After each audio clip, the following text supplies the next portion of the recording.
सास ने पढ़ी कक्षा 12वीं। पाखी एक मल्टीनेशनल कंपनी में काम करने के साथ सोशल एक्टिविस्ट भी होती है, जो ऑफिस खत्म होने के बाद शाम को घर आकर जरूरतमंद छोटे बच्चों को फ्री में पढ़ाती है। उसकी इस खूबी से बाकी लोगों के साथ सास भी बहुत खुश होती है। तुम सच में बहुत अच्छा काम कर रही हो बेटा, बस ध्यान रखना बच्चे आधे रास्ते में कहीं भटक ना जाए। भटकने से मेरा मतलब सिर्फ गलत काम करना नहीं है। कोई घर की जरूरत के लिए नौकरी करने लगे या किसी के घर वाले उसकी शादी करा दे, यह भी तो मंजिल से भटकना ही होता है ना। वाओ मम्मी, मुझे नहीं पता था कि आप पढ़ाई को लेकर इतनी पर्टिकुलर हो। पर फिक्र मत कीजिए, इनके साथ ऐसा कुछ नहीं होगा। बहू की बात पर मुस्कुराकर सास चली जाती है और पाखी बच्चों को पढ़ाने में बिजी हो जाती है। उसी रात पाखी और विराट साथ बैठकर बातें कर रहे होते हैं, जिसमें बहू सास की पढ़ाई को लेकर नजरिए का विराट के सामने जिक्र करती है। हाँ, मुझे सब पता है। ऐसे ही नहीं ये नालायक लड़का इतना पढ़ लिया। वो मम्मी ही तो है जिन्होंने बचपन से खाना खाया या नहीं से ज्यादा पढ़ाई की या नहीं पूछ पूछ कर मुझे इतना पढ़ने पर मजबूर कर दिया। वो हमेशा मुझे पढ़ाई और सेल्फ इंडिपेंडेंट होने की इम्पोर्टेंस याद दिलाती रही, और आज मेरी ये सरकारी नौकरी, इतनी अच्छी पोस्ट, उसी का तो नतीजा है। वाह, अगर मम्मी इतनी पढ़ी लिखी है तो कोई जॉब क्यों नहीं करती? और अगर जॉब नहीं करती तो मेरे साथ बच्चों को ही पढ़ा ले। तुम्हें किसने बोला कि मम्मी पढ़ी हुई हैं? उन्होंने तो अपनी 12th क्लास भी पूरी नहीं की। उससे पहले ही नाना जी ने मम्मी की शादी करा दी। शायद इसलिए पढ़ाई और अपने पैरों पर खड़े होने को लेकर उनकी सोच ऐसी है, क्योंकि वो खुद ये सब करना चाहती हो। पत्नी की बात सुन के विराट भी सोच में पड़ जाता है। दोनों मिलकर प्लान बनाते हैं और अगले दिन बच्चों को पढ़ाते हुए पाखी उनके पास एक कुर्सी एक्स्ट्रा लगा देती है। ये एक कुर्सी ज्यादा किसके लिए लगाई है बेटा? कोई नया बच्चा आने वाला है क्या? हाँ जी, आज से मेरी एक नई बच्ची मेरे पास, यानी कि मेरी सास, दोबारा पढ़ाई शुरू करने वाली हैं। अरे क्या पागल जैसी बात कर रही है?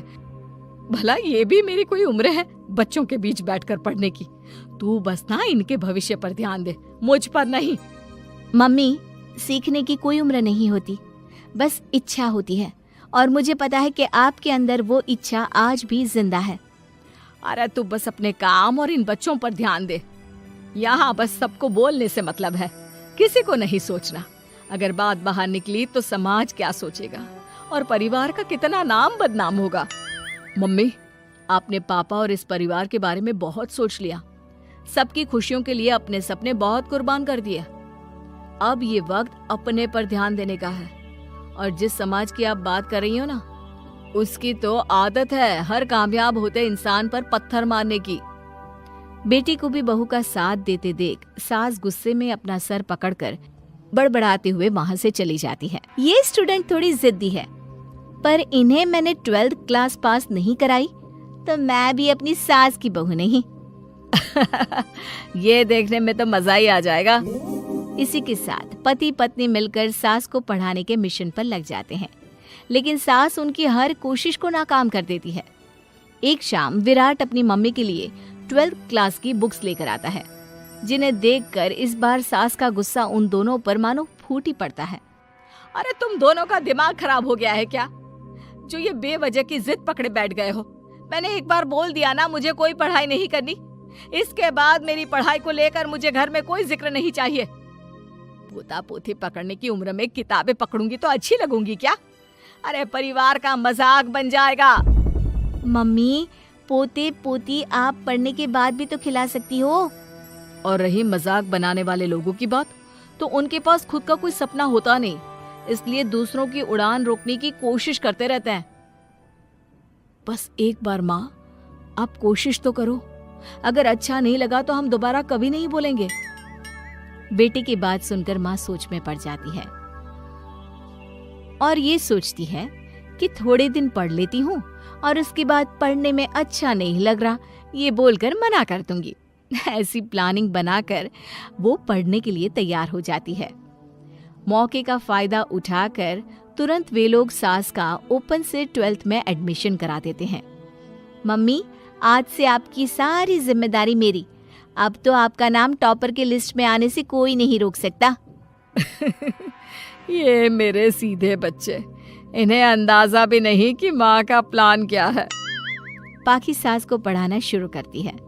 दिन बीतते हैं जिसमें धीरे धीरे सास भी कंफर्टेबल होने लगती है, लेकिन फिर पाखी एक सब्जेक्ट पढ़ने के लिए ट्यूशन जाने का सजेशन देती है, जिस पर बहुत गुस्सा, ड्रामा करने और पाखी के लाख बार मनाने के बाद एक बार फिर सास तैयार हो जाती है। थैंक यू मम्मी, आपको नहीं पता कि आपका 12th क्लास पढ़ना हम दोनों के लिए कितना ज़रूरी है।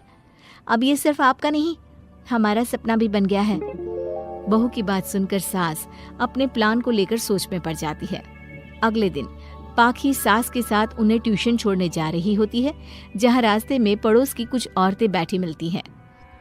अरे वाह विराट की मम्मी, तुम्हारा इस उम्र में पढ़ाई का कौन सा भूत जाग गया?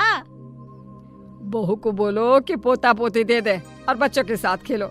अरे क्या उनके बीच बैठकर अपनी खिल्ली उड़वाने चल पड़ी?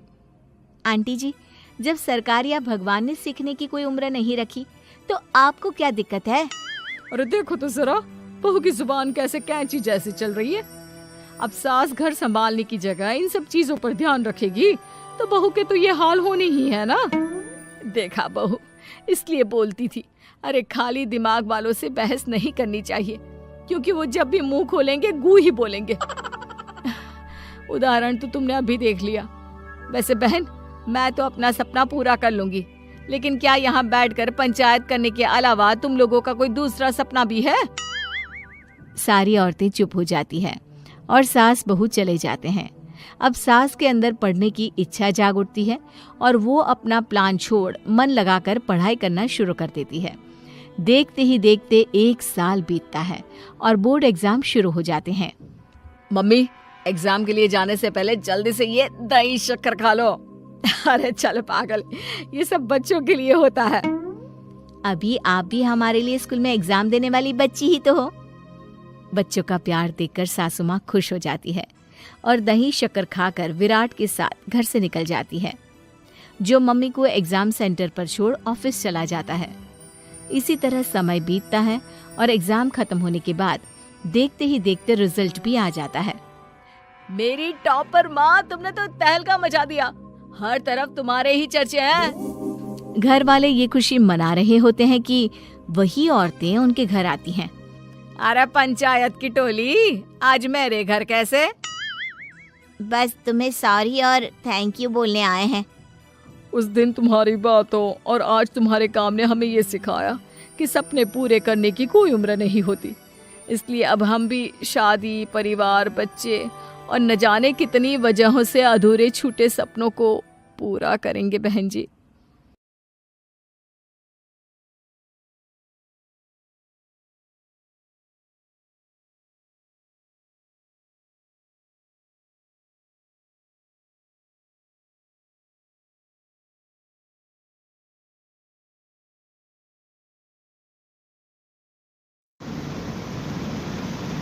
ये फसह का समय था। यरूशलेम लोगों से भरा हुआ था। जब यीशु जैतून के पहाड़ पर पहुंचा, एक पहाड़ी जिससे यरूशलेम दिखता है, उसने उसके 2 शिष्यों को एक गधा ढूंढने के लिए कहा।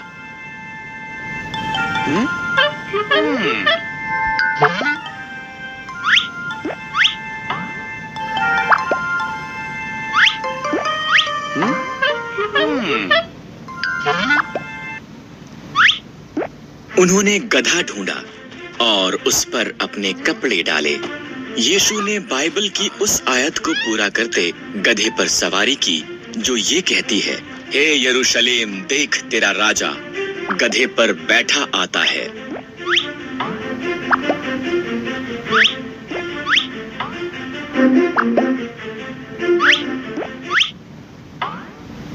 यीशु गधे पर चढ़कर यरूशलेम की तरफ गया। बहुत से लोगों ने उसके चमत्कारों को याद किया और उसके साथ शामिल हो गए। उन्होंने उसका आदर करने के लिए उसके आगे आगे सड़क पर खजूर की डालियां और कपड़े बिछाए।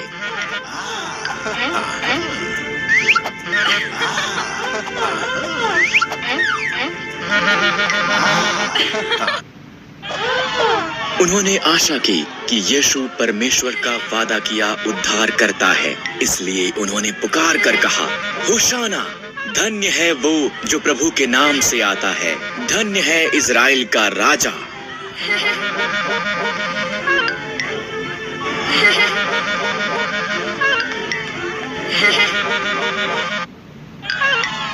पूरा संसार उसके पीछे है। फरीसी बुड़बुड़ाए, यीशु, उनसे कह कि वो चुप रहें। अगर ये सब भी चुप हो जाएं, यीशु ने जवाब दिया, तो पत्थर चिल्लाकर मेरी प्रशंसा करेंगे।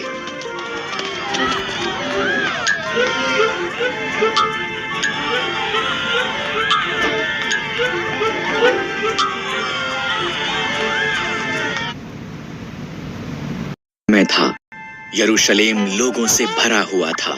जब यीशु जैतून के पहाड़ पर पहुंचा, एक पहाड़ी जिससे यरूशलेम दिखता है, उसने उसके 2 शिष्यों को एक गधा ढूंढने के लिए कहा।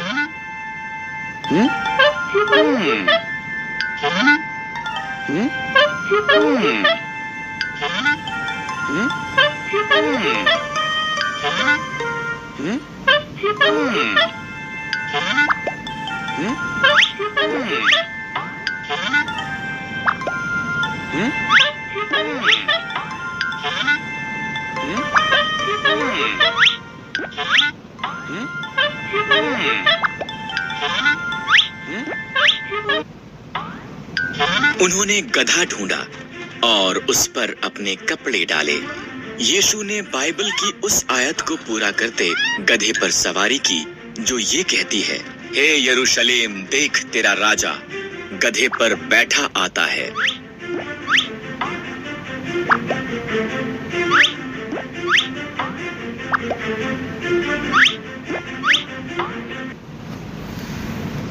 यीशु गधे पर चढ़कर यरूशलेम की तरफ गया। बहुत से लोगों ने उसके चमत्कारों को याद किया और उसके साथ शामिल हो गए। उन्होंने उसका आदर करने के लिए उसके आगे आगे सड़क पर खजूर की डालियां और कपड़े बिछाए।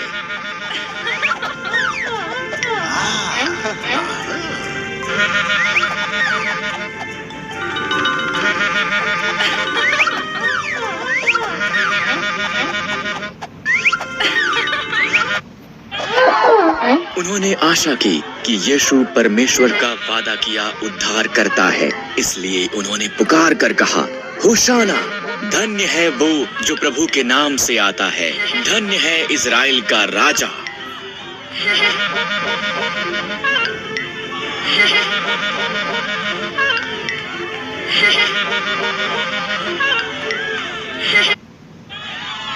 पूरा संसार उसके पीछे है। फरीसी बुड़बुड़ाए, यीशु, उनसे कह कि वो चुप रहें। अगर ये सब भी चुप हो जाएं, यीशु ने जवाब दिया, तो पत्थर चिल्लाकर मेरी प्रशंसा करेंगे।